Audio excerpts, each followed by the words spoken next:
আপনাকে আপনার অন্তরের কন্ট্রোলটা নিজের হাতে নিতে হবে। আপনার অন্তর এখন আপনার কন্ট্রোলের বাইরে। কিভাবে কন্ট্রোলের বাইরে সেটিও আপনাকে বুঝাই আমি।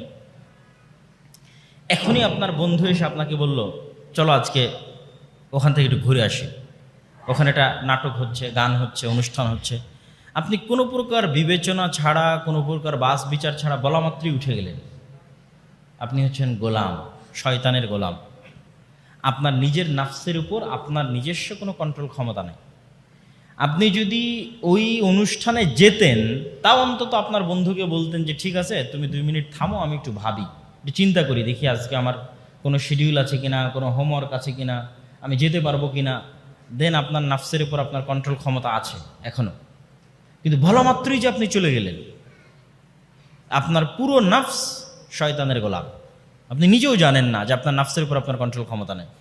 ঠিক যখন আমরা মোবাইল চালাই, তখন আমরা বুঝি কিভাবে আমাদের নাফস আমাদের নিয়ন্ত্রণের বাইরে। পড়তে বসলে 2 মিনিট পরেই ক্লান্ত, 5 মিনিট পর ক্লান্ত, 10 মিনিট পর ক্লান্ত, কিন্তু ফোন যখন স্ক্রল করি তখন ঘন্টার পর ঘন্টা পার হয়ে যায়, বের হয়ে আসতে পারি না। YouTube, Facebook, TikTok, Instagram, reels, shorts, ঘন্টার পর ঘন্টা বের হয়ে আসা যায় না। তাহলে আমি নিজের অজান্তে ওই জিনিসটার সাথে এমনভাবে অ্যাডিক্টেড যে আমার নাফসের উপর আমার কোনো কন্ট্রোল ক্ষমতা নেই। তাহলে আমার নাফস কার গোলাম? একটু বলেন, কার গোলাম? শয়তানের গোলাম। কেননা এই নাফসের উপর আমার কন্ট্রোল ক্ষমতা নেই। কন্ট্রোল ক্ষমতা থাকলে প্রতিবার মোবাইল অন করার আগে আমার ব্রেন, আমার মেধা ঠান্ডা মাথায় কাজ করতো, আজকে আমার কি কাজ আছে, কোন কাজ বাকি আছে।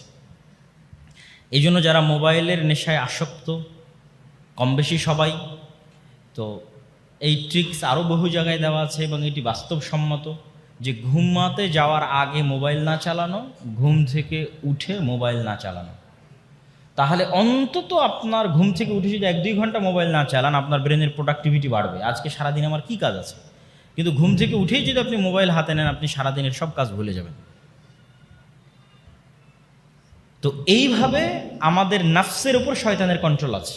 আপনি ফেসবুক চালাচ্ছেন, কোথাও একজন কেউ কিছু লিখেছে, সাথে সাথে ওখানে আপনাকে কমেন্ট করতে হবে। আপনি সাথে সাথেই কমেন্ট করে দিচ্ছেন, গালিগালাজ, নিন্দা, দুর্নাম। তো এই যে আপনি চিন্তা ছাড়াই কমেন্ট করে দিচ্ছেন, এই যে আপনার নাফস শয়তানের গোলাম, আপনার কন্ট্রোলে নাই। কিন্তু এই প্রত্যেকটা পদক্ষেপের আগে একটা রিলস আসছে, এই রিলস আমি দেখবো না। 5 মিনিট চিন্তা করার পর রিলসটা দেখব। খারাপ রিলসই